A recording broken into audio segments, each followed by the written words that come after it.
Well, in these times of boredom, what better else to do than to put together our very best Sheffield Steelers team? And this is something that Seth Bennett and I have done 1,000 times, normally on a plane to Belfast or on a coach trip to Cardiff.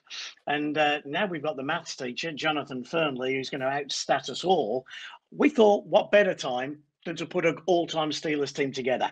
Problem was, where did we start? Where did we finish? Was it going to take in the ISL? Was it going to take in the Premier League? Were the Priestleys of this world going to be involved with the Warren Norrises? The answer was no. It's an Elite League team. And this is how we plan to do it.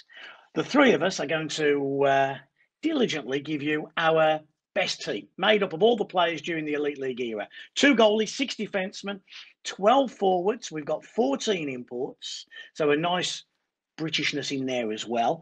And that's going to be episode 1. Episode 2 is when the three of us are then going to debate each other's teams, and we are going to come together with a definitive Elite League All-Star team of the Sheffield Steelers, which of course will be the team I've got written down here because I'm in charge. So first of all, Jonathan, good afternoon to you. And Seth, you can't have Kent Simpson as your starting goalie. Jonathan, how many times is Ken Simpson's name going to come up this afternoon as Seth debates his team? I don't know, but Kent Simpson is one of the 244 players who've been on a Steelers roster for an Elite League fixture over the 17 seasons we've got to choose from. So 20 out of 244 is what we've got to decide upon. Seth, aren't you just grateful that Jonathan wasn't on the third seat of all those plane trips we take? Because he would have come out with all of these stats over the years. How many times have we done this between ourselves, Seth? There must be 24 minimum. The best bit is I think maybe it changed every single time. A player here, a player there. Stats do not matter. It is about the heart, it's about the head, and it's about the passion. But I got a feeling, Seth, our man over here, he's not going to go for the art and the passion. He's going to go for the old calculator and the numbers. So that's what's going to make this really interesting. Maybe not episode 1 so much, but certainly episode 2, where we debate who fits in to the team. Seth, you and I have never done an Elite League All-Star team, though, have we? It's always been across the board. So Scotty Allison doesn't get into this for either of us. No, and we have no backhand penalty shot to rely upon through the whole of this. And the world is a worse place because of that. It's a worse place because of that. It is. And I'm going to go off topic, David, for the first time of probably 57.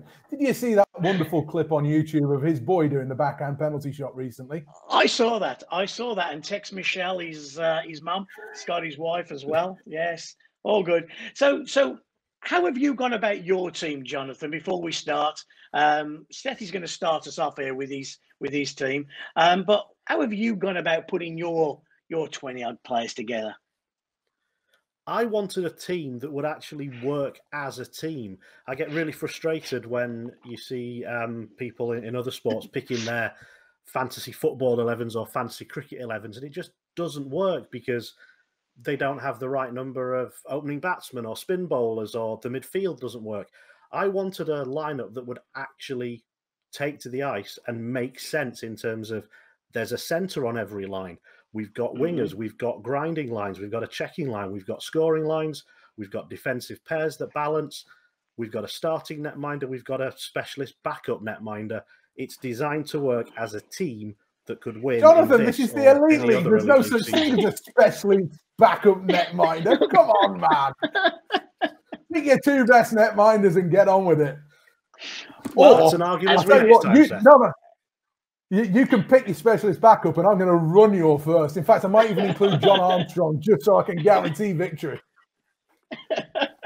I can see this could be fun. Seth, far away. Give us your team and talk us through it briefly as you go along. And then when we've gone through the 3 teams, we'll then go and take a paracetamol, and then we'll come back and record episode 2. But Seth, where did you start? Let's hear your 2 goalies and the reason for them. Well, my 2 goalies, and one of them is an absolute wild card. which I don't think will have made either of your two rosters. Starting goalie for me has to be Christian Bronsard. His stay was brief. His impact, though, was immense on a season that was hanging by a thread. He only lost one game, and he was one game away from helping the Sheffield Steelers win a treble, no less. The game he lost was in overtime. The game, unfortunately for me, who was calling the game, was Kim Aarhus with that goal. Chris Ellis from Ice Hockey UK, his favourite goal of all time. It was a horrible sinking feeling. He never lost in regulation for the Steelers. In the playoffs, his save percentage was over 95. It is a remarkable, remarkable performance. And it was hugely disappointing that he disappeared off to Germany before, for some reason, finishing his career in France. He could have been a Sheffield Steelers superstar. Now, can I give you a BBC story about Christian Bronsard? A BBC story about Bronsard. He flew into Birmingham Airport. He flew from Russia.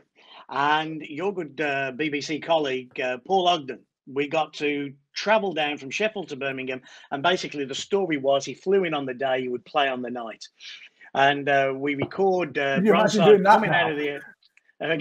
So Bronsard comes out of the airport. He's got all these bags, his hockey bag, his suitcases. He's got a satchel kind of bag with him. And we throw everything in the boot. He won't let this satchel go. He gets into the car. We get up to the arena. And he goes and has a sleep in what we call the cause lounge. And he won't let his satchel go. It's his pillar. And he comes, and eventually he's got to let this satchel go. And he says, listen, there's $100,000 in this satchel. And that was his payoff from Russia. And he wouldn't let it go. So we had to go and put it in the safe at the arena. And I think it stayed there till about 2 days before he left. But that was my BBC Christian Bronsard story. There's going to be lots of stories as we go through these names. Okay, you've got us on Bronsard. Who's your backup? Well, clearly Jody Lehman was this far away. He brings everything that I love, the heart, the passion, that will to win, that boneheaded desire to dislike anybody that gets him in his way. And of course, a grand slammer with the Coventry Blaze as well. He would have added to the 87 trophies that I have within my lineup. My backup, though, is my wild card. And my wild card is this: Ben Bounds. Go on. There's been no greater British-born goalie. He is listed as a Sheffield Steelers player. Whilst never played a minute, he was on the team sheet. There you go. I think one of the rules of this competition, though, one of the rules of this competition is you're not allowed to have anybody who hates Sheffield Steelers. And he's on record. He's on record. Can I just say something? This is not an Elite League board meeting. You can't change the rules the moment we get around the table. Okay, Seth. We can if you have done is immediately begin by saying you've picked a goalie purely on his stats and then disregarded another goalie despite all of his heart, competitiveness, and will to win. You've just done what you kidding me? I'm about to do. Are you kidding me? Christian Bronsard went to bed at 9:30 when we were opening magnums of champagne. Christian Bronsard was chucked up because he said, somebody's got to effing well win the game tomorrow, and I know I'm going to be starting. And you know what? He won with 12 drunkards in front of him in Nottingham. We had Gordon and Mike Brown in the box with us, didn't we? We were having to hold them down. Yeah. Not one single, that was the night of the white suits. Not one single player on that team passes a breathalyzer as the first puck is dropped, except for Christian Bronsard. And the other thing is that you and I both paid for that champagne and never got a receipt. No, we didn't. And we didn't. Did we even get a drink? Didn't. No. Anyway, probably not. Okay, there's your goalie, Bronsard and Bounds. On the back end, who's your... Oh, should we actually go do... Should we do another way? Jonathan, let's have your goalies. Okay, I have gone with Jody Lehman for the reasons that Seth went for. The first couple of Jody Lehman seasons weren't spectacular, but the last couple certainly were. You know, the 07-08, 08-09 seasons, rarely have I felt more comfortable with a netminder in goal. Even Mustakov's at his peak and, you know, Frank Doyle at his best. always had complete trust in Jody Lehman that I've not had in any other Steelers goalie. My backup, I have gone for the best person who we signed as a backup and played as a backup and only had relief appearances and spot starts in place of other netminders. I've gone with Jeff Woolhouse. Of all the players we've signed as backups, I like Woolhouse over everybody. Okay, I like your choices there. One of the things, Seth, I think with your choices, for going for two important netminders, I think you're wasting it further down the line. We'll come to that in a minute. I don't think that Rotherham counts as an import place. He's from Cardiff. He hates Sheffield. He can't be in this team. There's not a chance. The goaltending is just so easy to come up with, and I love Bronside. Bronside was great. We've had some great goalies. But, Seth, hidden in that house downstairs from where you sit right now is your wife and two children. And if you had to pay a goalie for your wife and two children's life and it's everything, the only goalie is Jody Lehman. On a Monday, a Tuesday, a Wednesday, a Thursday, a Friday, a Saturday, and twice on a Sunday, Jody Lehman is that man. He is the man. He is our best goalie. He is the man we go to every single time. David, you just said Monday, Tuesday, Wednesday, Thursday, Friday, Saturday, twice on Sunday, except for Wednesday Stoke when he doesn't feel like playing because it's a bit boring and they're not very good. Boring. And the rink's damp and he can't really Lehman. Yeah, in a playoff final, I'm taking the guy that lost one game and not a game in regulation. He is the greatest Steelers goalie of all time. He only ever lost once. You can't argue with that. But two trophies in under 6 months for the Steelers. It was a cup final at home to Nottingham. You can't lose that game. It's the Challenge Cup final. That's what starts Nottingham off on there. We're the Elite League Challenge Cup dominators. It all started that night. Kim Roos putting one past the glove. Okay, but I'm also going house as well. I think the very best British backup we've ever had, or the best British goalie we've ever had, is probably Jackson Whistle. But he was there for a cup of coffee, and also he never won anything. House played games that helped us win. I think he was a great goalie as well. And Lehman and House are also my choices. In episode 2, Seth, we can debate who gets the overall starting position, Bronside or Lehman, but it'll be Lehman. Seth, take us to your back six, if you wouldn't mind. Who have you gone for on the back end? Have you gone 4 and 2, or have you gone 5 and 1? How have you worked this? I went 4 and 2, and I had a real big problem with naming my number 6 because there were two players, one more. The other one, physically and skills-wise, is probably a stronger player. So that was where my big tussle was. But let me start with the easier area.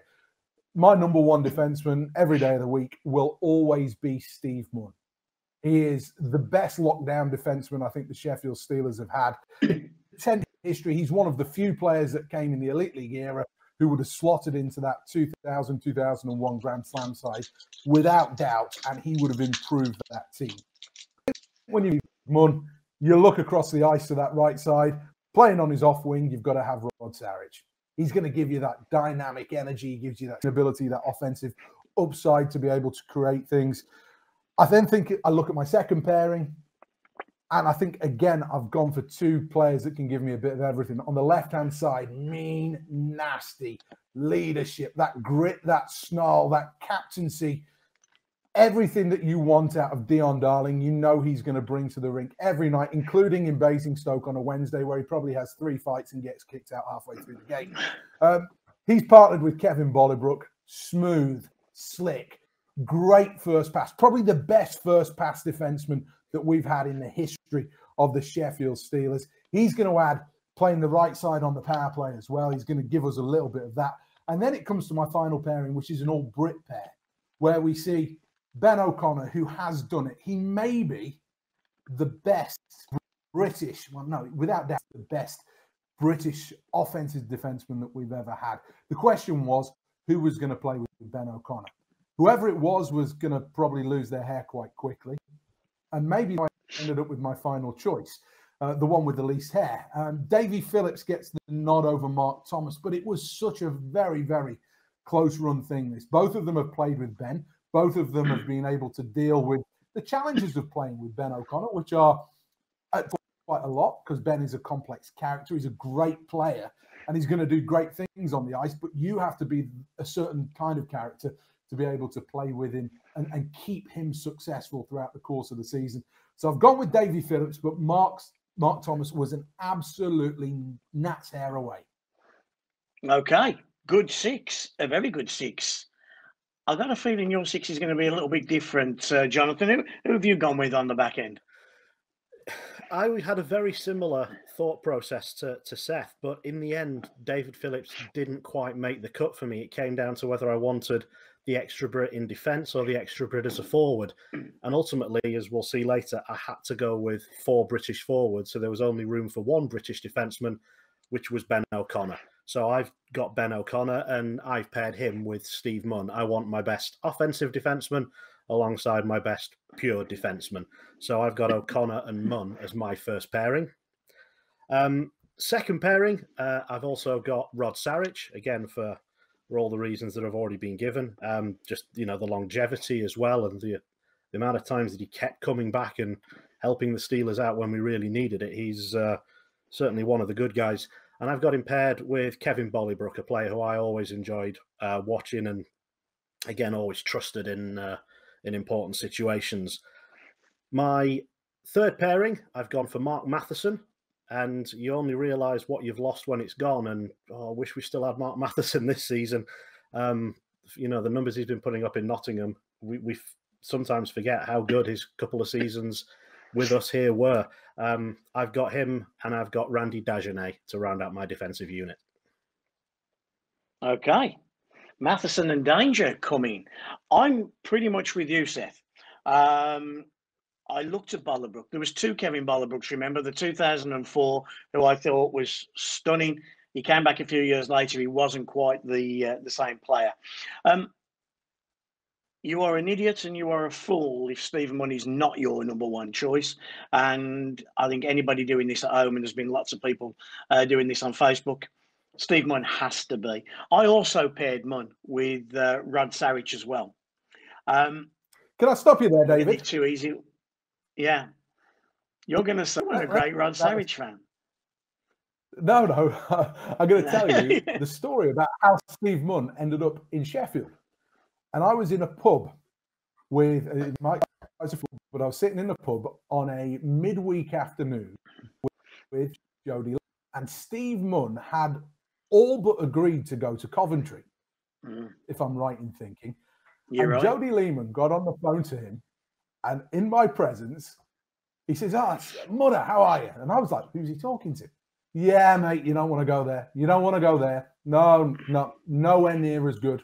The course that they're offering in Sheffield, way better. So what you need to do, you need to come to Sheffield. You need to come and... No, just wait. Let me get on the phone. I'll fix it. Let me get on the phone. No, wait. I'll fix it. Puts the phone down, and he phoned up whoever it was next. It may well have been you, David. I don't know. Mike O'Connor. I've got this guy, and he needs to come to Sheffield. We need to sort him out the university package. He will help us win titles. And he did. Can you believe that Jody Lehman also did the NBA? That's something completely... Was it Jody or Raquel? Paul Thompson tells a great story that the dean of the university in Coventry and Jody are meeting, and there's a few other people, and Jody speaks him in the third person. He goes, just remember, Jody Lehman does not take exams. And the dean goes, well, Jody, you've got to... No, Dean, you don't understand. Jody does not take exams. And somehow he ended up with an MBA. Good on him. So Munn has to go in. Munn and Sarich have to go in. I'll jump to my third pairing before my second pairing. And I was having the same dilemma. It's Ben O'Connor every day of the week. 100%, the easiest of choices. But who do you put with him? I've gone with 2 British defensemen. Mark Thomas is the heart. But Davy Phillips is the head. I think Ben O'Connor's better with Davy Phillips alongside him. I think they understand each other's game. And I just think that Davy Phillips is the right guy there. I think if we weren't putting the X amount of Brits in there, we'd have probably put an import in that slot, but we weren't. So Davy Phillips has to make that team. That leaves 2 imports left. Seth, you and I had an argument with a group of fans in a bar in Belfast one night, one of my favourite nights. And we sunk a lot of Guinness and we put an awful lot of fans right. Because as we walked into this bar, they had the audacity to slag the daddy off. And we jumped to his defence. It was a fabulous night. But Dion Darling is in my team. If it's a Super League team, a British national, to any team. Dion Darling's the kind of man I want in front of me, leading me. He's the kind of guy who charges through that brick wall. And Dion Darling makes my team 100%. So no-brainer. No-brainer. I also had a problem on that last import defenseman slot. I looked at Tudor, I looked at Cullen Edley, I looked at Jeremy Domish, I looked at Kevin Bollebrook because I loved Bollebrook. And I ended up going with the defenseman who actually I never had a problem with him all the time he was here, but I wasn't that close to him. But I did think he was a very, very good player. And I went with Dustin Cohn. So I go Munsarich, O'Connor Phillips, and Darling Cohn. I also think Cohn is the complete reversal of what Dion Darling was. And I think they fit each other pretty well. Pretty well. Do you think in fact, everybody's the complete without killing each other? Not a chance. Dion would have absolutely slaughtered Cohn by the end of the Challenge Cup campaign. But I also remember one of my favourite moments with Dion Darling. We had a British defenceman, I won't embarrass him, who wasn't perhaps quite as committed as Dion thought he should be. And should have been at the rink at 5 o'clock. And at 5:05, the British defenceman's kit bag gets slung out of the dressing room. His kit gets slung out of the dressing room. His skates get slung out of the dressing room. And he turns up at 5:05 going, "What you done? What you done?" And Dion wasn't having him. He got changed in one of the subsidiary dressing rooms for that game and for the next couple of games as well. Dion was having none of it. So I loved him for that. Rather than name 12 forwards, Seth, let's split this again. Give us your top 6, and then we'll go for Jonathan's top 6, my top 6, and then we'll go our bottom 6. Yeah, give us your top 6 forwards. Okay, I'm going to go with this. Line 1, Talbot, Legui, Fretter will be my opening gambit. Second line out the blocks, Wah, Dutium, and Dowd. They're gloriously scribbling down. I can hear it. Exactly. No, exactly. I like that. I have a lot in different orders. Jonathan, your top 6. Similarities, plenty of similarities. But I wanted to keep Wah and Fretter together because they played a lot of their hockey together, and I think they were at their best together. So I need a centre for that line, and I've gone with Tyler Mosienko. So I've got Wah, Fretter, and Mosienko as my top unit. And my second line, Legui and Talbot, they have to play together. I've got Robert Dowd on the wing of my second unit. Okay. Breaking news, Jonathan, they don't have to play together. But they did on your team. I went, Fretter and Wah have to play together. Those two have to play together. I went with Ben Simon in the middle of them.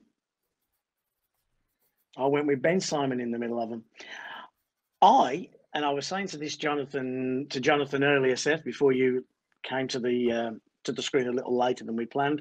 I actually have omitted Joey Talbot and can't believe I've omitted Joey Talbot. But when I put it together, I just didn't know where it fitted in. And I've gone with the magical one in the middle of Brendan Connolly and Levi Nelson. That's where I've gone. So Wah, Simon, Fretter, Nelson, the magical one, and Brendan Connolly. Have you got some good penalty killers, David? Yes, I might need them. I have. My bottom 6 is outstandingly good. Okay, then, Seth, what about your bottom 6? You're going to need some penalty killers, I think. Yeah, probably not as many as you, mind, with your first line that you're throwing Probably. out there. Look, this was where I started to get myself in a little bit of trouble. Do you go Liam Kirk, that massive potential who, you know, could go on to be the best British player that's played in the Elite League era for the Sheffield Steelers? We don't know that yet. We're going to have to wait and see what he does with the rest of his career. I've gone with Ashley Tate as my British forward on my third unit. He's won so much. A Grand Slammer in his time in Coventry. He won again in his time at Sheffield. He's got, 15, 16 trophies in the Elite League era. A phenomenally gifted player that just knows what to do and managed to do his job to not quite perfection every time, but he knew what he needed to do to help the team win. I've got Ben Simon at centre, and then on the left-hand side, maybe predictably, Kent Simpson is going to come in. You've got to remember. Ken Simpson, is it? Ken Simpson. How did he get in? Leading scorer in his time in the Elite League. And then, on top of that, you've got to remember, he is a Grand Slammer as well. He went on to go and play straight out of the Elite League, or out of the ISL as it was, into the DEL. He came back for more stints with the Steelers, won again with the Sheffield Steelers, and then won again with the Sheffield Steelers in his third stint. He was a remarkable player, and I think too often people forget what he was able to do. Remember, he was a walk-on the first time he came to the Sheffield Steelers. Nobody expected him to do anything. He ended up scoring double digits. So he gets in, great penalty killer, maybe the best penalty killer we've ever had. I think if you're looking for heart and soul, though, my last line has to be it. And it's got two captains and one guy that probably should have been the Sheffield Steelers captain, had the captain not already been the captain for a number of years. And you've got to say, captain, oh my captain, Jonathan Phillips. He starts on the left side. Oh, captain, oh, my captain, straight down the middle. He's going to bite your legs. He's going to slash your ankles. And he may even nibble on your ear, and look out if he throws punches because his left's coming first. Mike Perron will centre that line. And on the right-hand side, he's another tough, mean, nasty dude that is in the business of winning, David. Guillaume Debienne. One of my favourite Sheffield Steelers of the modern era. I think he could have played in any era as well. Guillaume Debienne. Okay, so Seth Bennett's the first, Jonathan, to show his hand. He's gone with Bronsard and Bounds. He's gone with Munn, Sarich, Darling, Bollebrook, O'Connor, and Phillips. He's then gone with Talbot, Legui, and Colton Fretter. He split Fretter and War up because he's come back with Dowd and War either side of Dutium. He's then gone Simpson and Ashley Tate either side of Ben Simon. And he's come back with Jonathan Phillips, Mike Perron, and Guillaume Debienne. Well, Jonathan, Seth has finally come up with his whole team. You've still got your bottom six left. Which way did you go? What direction? Some similarities and some differences. I've also got Ashley Tate. I don't think there's going to be many arguments for him. His numbers are better than you think they're going to be, better than you remember them to be. He had a big impact for a lot of different Steelers teams. I've got John Armstrong, and again, you'd be surprised by his numbers. Take a look at what John Armstrong's done. Take a look at what Colton Fretter's done, and realise that there's probably not much difference between the two of them. When we know how great Colton Fretter was, I don't think we appreciate at the moment how good John Armstrong is. So I've got Tate and Armstrong, and I've got them with Ryan Finnerty. And Dave, your line on commentary about Ryan Finnerty in the playoff final, the man for the big occasion. And when it came down to big occasions for the Steelers, those playoff finals, Finnerty stood tall. He always stood tall. He was one of my favourite Steelers during his time as a player. And I had to get him in my team somewhere, and I've got him on the third line with Armstrong and Ashley Tate. I've got to interrupt you, Jonathan. I've got to interrupt you very briefly. He had to stand tall because he's only 5'6" and he's listed at 5'9.5". As someone who's 5'5", I appreciate the shorter player. Okay, your fourth line, Jonathan. Fourth line, Jonathan Phillips. Again, no debate or argument required for his inclusion. I've also got Guillaume Debienne for all the reasons that Seth's mentioned, the impact that he has. I do wonder if someone else had scored that goal in overtime against Nottingham, would Debienne have made our team? And the more I think about it, the more I realise that Yes, he would. Every team needs a player like Guillaume Debienne. So it's not just a pick just based on one goal. It's based on his full body of work and the character around the dressing room. I say we're building a team here, and I want him in my team. This is where I'll be different from most others because I only picked the one British defenseman in O'Connor. I need the extra British forward, but I have no problem in putting Jason Hewitt into any great Sheffield Steelers team. A leader in penalty minutes, if we that sort of thing. It just shows how much himself on the line for the Steelers over the years. Plenty of great penalty killing, and part of that great Steelers core over the duration of the Elite League. Okay, so thank you, Jonathan. So Jonathan goes with Lehman and Woolhouse, Matheson and Dagenais. Randy will be delighted.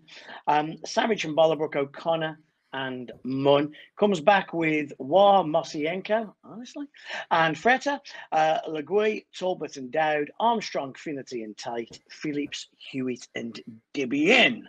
I still can't believe I haven't got Joey Talbot in my my lineup, but I haven't. He had to make way in this unit. My bottom six, I'm going with Jeff Legui in the middle. I don't think you could have a Steelers team without Leggy in it. And I've got Dowd and Ashley Tate on his two wings. And then, Seth, you went with captains on your fourth unit. I, like the pair of you, have gone with Jonathan Phillips and Guillaume Debienne. I think that was a no-brainer. I'll tell you where I was, just looking at my notes at first.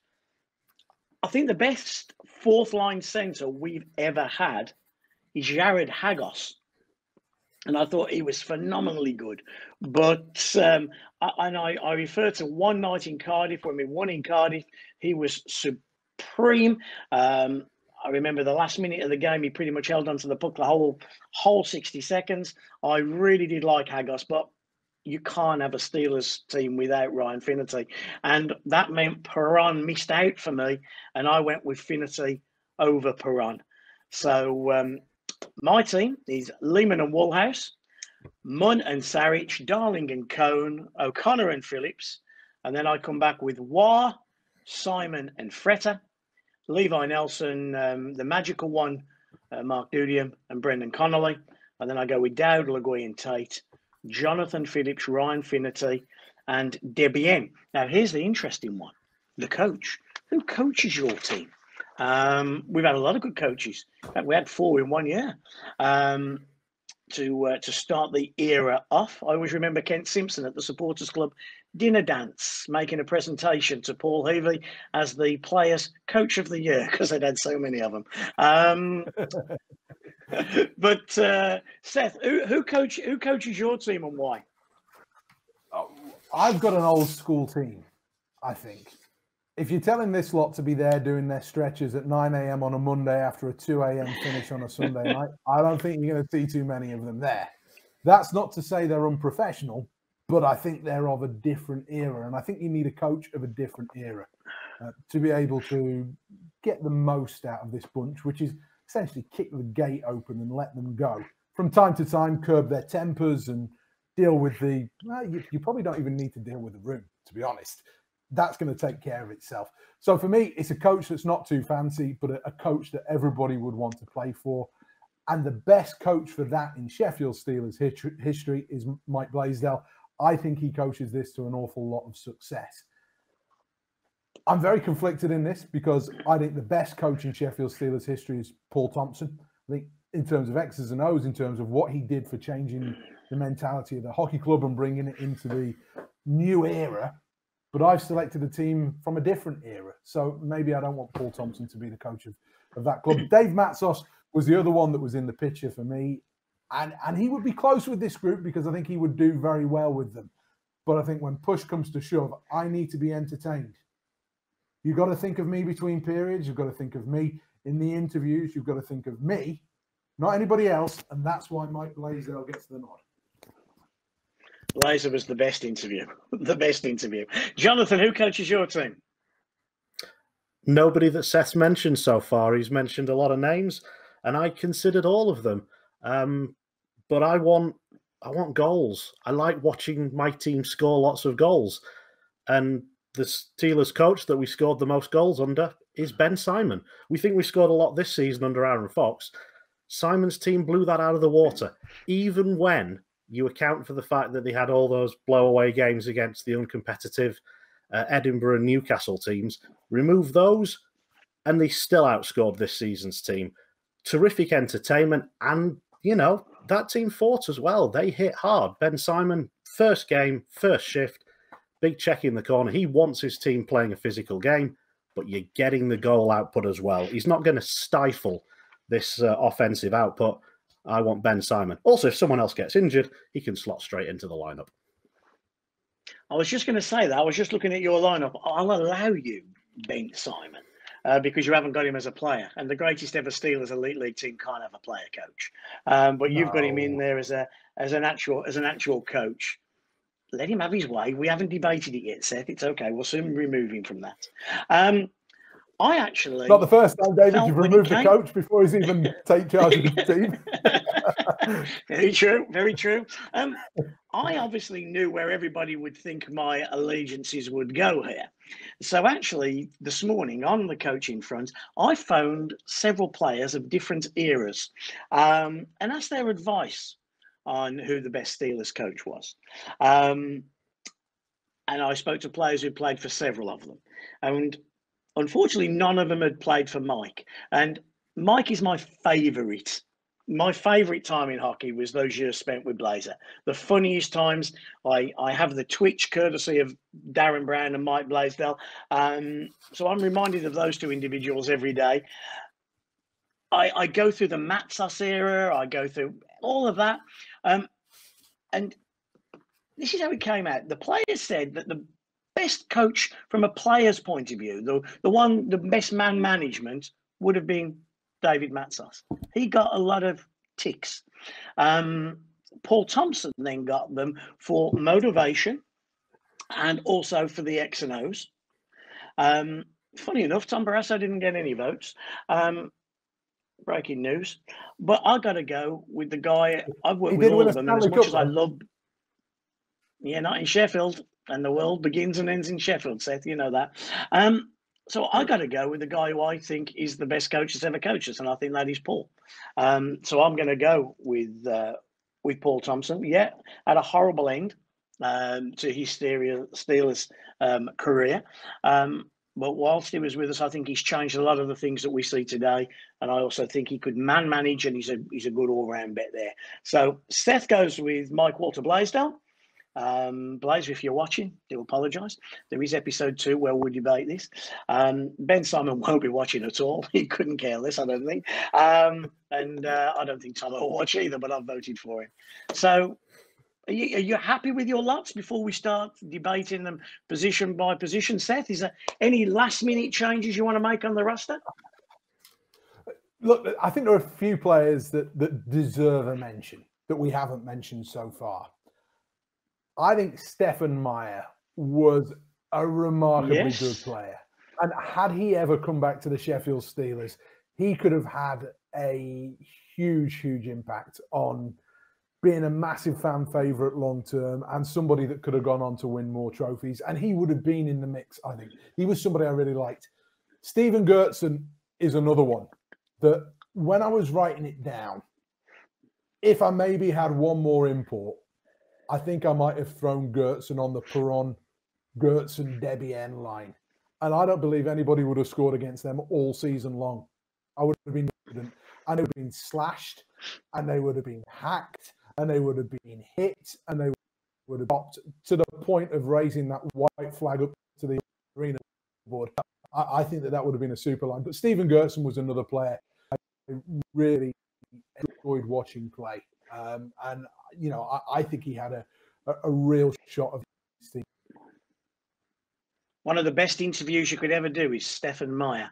Every time you asked him a question, he would give you a couple of seconds and there'd be silence. And you think, oh, my God, there's nothing there. And then he'd have thought it, he'd have processed it, and he'd have delivered a perfect, really well thought out answer. I used to love interviewing Stephen Meyer. A few honourable mentions. Eric Anderson, Seth, was somebody that might have just made his way into the team at one point, especially at the position of centre. Dan Tessier, I mean, God, Jonathan and his stats, I think Dan Tessier certainly deserved a mention.